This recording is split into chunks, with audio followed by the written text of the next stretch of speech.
ৰাইজ গুৱাহাটীত যেটো ঘটনা ঘটি গল অবিনাশ সৰকাৰ বুলি এগৰাকী কণমানি শিশু 8 বছৰীয়া কণমানি শিশু যিনি কি আপোনাৰ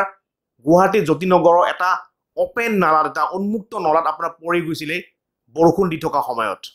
কিন্তু এই যে ঘটনাটো ঘটিলে ঘটনাটো দোষী কোন একচুয়ালি কাৰণ এটো প্ৰথম ঘটনা নহয় 2023 চনৰ 29 আগষ্টত চানমাৰী নলাত পৰি মৃত্যু উপামণি বৰ্মনৰ 2006 চনত লাল গণেশত নলাত পৰি 58 বছৰীয়া জুমুৰ কৰ্মকাৰৰ মৃত্যু 2011 চনত জুৰোডৰ নলাত পৰি বিনয় মোহন দাসৰ মৃত্যু 2012 চনত উজান বজাৰত সপ্তম শ্ৰেণী ছাত্ৰী সাগৰিকা বৰাৰ নলাত পৰি মৃত্যু 2013 চনত সিজুবাৰীত 4 বছৰীয়া ৰফিকুলৰ নলাত পৰি মৃত্যু 2013 চনৰ 12 ছেপ্টেম্বৰত বেলতলাত নলাত উদ্ধাৰ সঞ্জয় বাল্মীকিৰ মৃতদেহ 2023 চনৰ 22 জুনত হাতীগাঁৱত নলাত পৰি নৰেন চৌধুৰীৰ মৃত্যু 2023 চনৰ 29 আগষ্ট চানমাৰীত নলাত পৰি মৃত্যু উপামণি বৰ্মনৰ আৰু 2024 চনত অবিনাশ সৰকাৰ এই ঘটনা যেটো ঘটি গল আপোনাৰ গতিকে এই ডাটাটো যে আপোনালোকক মই পঢ়ি শুনালো এটো এটা জাস্ট ৰেকৰ্ড ডাটা এই ৰেকৰ্ড নোহোৱাকৈ এনেকুৱা বহুত ব্যক্তি আপোনাৰ ঢুকাইছে পৃথিৱীৰ পৰা গুচি যাবলগীয়া হৈছে শুকান বতৰটো আপোনাৰ ৰাস্তাৰে খোজকাঢ়ি গৈ থাকে আপোনাৰ মেনহলত পৰি যায় কি কাৰণত মেন হোলবোৰ মাৰিব নোৱাৰে পিডব্লিউডি গুৱাহাটী কি কাৰণত পথ হোলবোৰ মাৰিব নোৱাৰে সেইটো এটা বহুত ডাঙৰ কুৱেশ্যন কিয় ইয়াৰ জগৰীয়া কোন দায়ী কোন একচুৱেলি ইয়াৰ একমাত্ৰ দায় হৈছে আপোনাৰ পিডব্লিউডিৰ কৰ্মচাৰী ইয়াৰ একমাত্ৰ দায় হৈছে আপোনাৰ পিডব্লিউডি থকা যিবিলাক ব্যক্তি আছে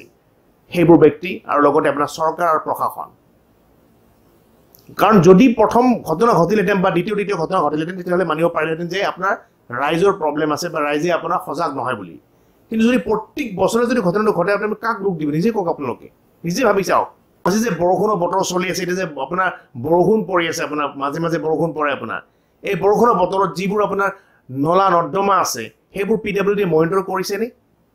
এই ঠায়ে ঠায়ে ৰাস্তাত আছে যিবোৰ কনষ্ট্ৰাকশ্যন চলি আছে জলসিঞ্চনৰ কামত কিছুমান কামৰ কাৰণে আপোনাৰ নাট খান্দিবলগীয়া হয় কিছুমান কামৰ কাৰণে আপোনাৰ গাঁত খান্দিবলগীয়া হয় পুখুৰী আকৃতিৰ আপোনাৰ ৰাস্তাৰ কাষত গাঁত খান্দি থৈ দিয়ে আপোনাৰ কিন্তু সেই গাঁত খন্দাৰ ফলত তাত যে আপোনাৰ ৰেড সিগনেল লগাই দিব লাগে তাত যে আপোনাৰ ৰিফ্লেক্টৰ লগাই দিব লাগে তাত যে এজন ব্যক্তি থাকিব লাগে লগতে ওচৰৰ পাজৰ মানুহৰ লগত যাতে আপোনাৰ এলাৰ্ট কৰিব লাগে যে ৰাতি আপোনালোকে সেইখিনি অহা যোৱা কৰোঁতে সাৱধান সেইখিনি কাম পিডব্লিউডি কৰিছেনে যোৱা বছৰ আপোনাৰ ৰাস্তাৰ কাষত এটা প্ৰকাণ্ড গাঁত খান্দি থৈ দিছিলে আপোনাৰ প্ৰকাণ্ড গাঁত খান্দি থৈ দিছিলে আৰু সেই গাঁতটোৰ কাষেৰে এখন স্কুল বাছ আহি আছিলে আৰু সেই স্কুল বাছখনক অভাৰটেক কৰিবলৈ যাওঁতে এগৰাকী ছাত্ৰী আপোনাৰ বাপেকৰ স্কুলৰ পৰা মাটিত পৰি পিনে পৃথিৱীৰ পৰা গুচি যাবলগীয়া হৈছিলে চ' আপুনি ক'ব নোৱাৰে যে এইটো এটা প্ৰথম ঘটনা এনেকুৱা ঘটনা ঘটিয়ে আছে গতিকে চৰকাৰ বা প্ৰশাসনে বা পিডব্লিউডি আপোনাৰ কি কাৰণত এটা ভাল ব্যৱস্থা নলয় কি কাৰণত ষ্ট্ৰীমলাইন আনিব নোৱাৰে কিয় আমাৰ অসমৰ মুখ্যমন্ত্ৰী ডাঙৰীয়াই কৈ আছে যেটো আপোনাৰ আনফৰ্চুনেটলি হৈছে ঘটনা আৰু বাপেকে আপোনাৰ জানিব লাগিছিলে তেওঁ ট্ৰেফিক আইন উলংঘা কৰিছে এইটো কৰিব নালাগিছিল কাৰণ তিনিজন আপোনাৰ স্কুটাৰ উঠাটো ট্ৰেফিক আইন উলংঘা কৰা বুজায় কাৰ ভুলৰ বাবে প্ৰাণ গ'ল কণমানি অবিনাশৰ পিতৃৰ ফালেহে দুখ ঠেলিলে নেকি মুখ্যমন্ত্ৰীয়ে এক্সিডেণ্ট হয় যে বৰষুণৰ মাজত এটা শিশু আগত এটা শিশু পিছত এটা আমিতো সদায় পেপাৰে পত্ৰ এনাউন্স কৰি থাকোঁ যে হেলমেট নিপিন্ধাকৈ স্কুটাৰ নচলাব বাইকত তিনিজনকৈ নুঠাব বুজায় ঠিক আছে অলপ সময়ৰ কাৰণে মানিছোঁ যে অবিনাশৰ দেউতাকে আপোনাৰ ট্ৰেফিক আইন ভংগ কৰিছে তিনিজন আপোনাৰ উঠাব নালাগিছিলে আপোনাৰ স্কুটাৰত মানিছোঁ অলপ সময়ৰ কাৰণে কথাটো হ'ল যে আপোনাৰ ট্ৰেফিক আইন ভংগ কৰিছে যদিও কিন্তু সেই বাচ্চাটো যে আপোনাৰ উঠি গ'ল যে আপোনাৰ উঠি গৈ পিনে যে আপোনাৰ উন্মুক্ত ড্ৰেইনটোত পৰি গ'লে আৰু সেই ড্ৰেইনটো যে কভাৰ কৰিব লাগে সেই কথাটো মুখ্যমন্ত্ৰী ডাঙৰীয়াই কি কাৰণত উল্লেখ নকৰিলে সেই ড্ৰেইনটোত যে স্লেব লগাব লাগিছিলে সেই কথাটো মুখ্যমন্ত্ৰী ডাঙৰীয়াই কি কাৰণত উল্লেখ নকৰিলে সেইটো এটা বহুত ডাঙৰ ৰহস্য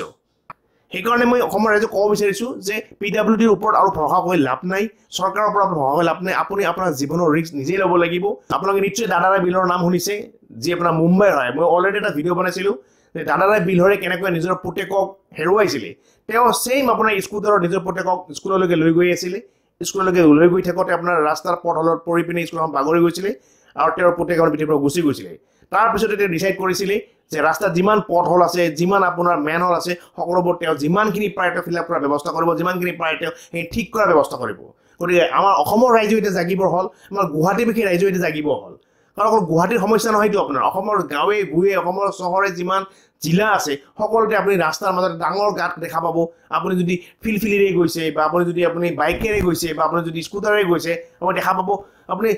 ডাঙৰ ডাঙৰ গাঁত কিছুমান আপোনাৰ হৈ যায় বা PWD নকৰিলেও বা অট'মেটিক বৰষুণৰ ফলত আপোনাৰ কিছুমান গাঁত হৈ যায় গতিকে সেই গাঁতবোৰ আপুনি কোনোবা ক্লাবৰ লগ লাগি পিনে কোনোবা NGO লগ লাগি পিনে ফিল আপ কৰাৰ কাৰণে ব্যৱস্থা কৰিব নহ'লে আজি অবিনাশৰ লগত হৈছে কাইলৈ হয়তো আপোনাৰ লগত হ'ব পাৰে বা বেলেগ এটা ব্যক্তিৰ লগত হ'ব পাৰে এইটো মনত ৰাখিব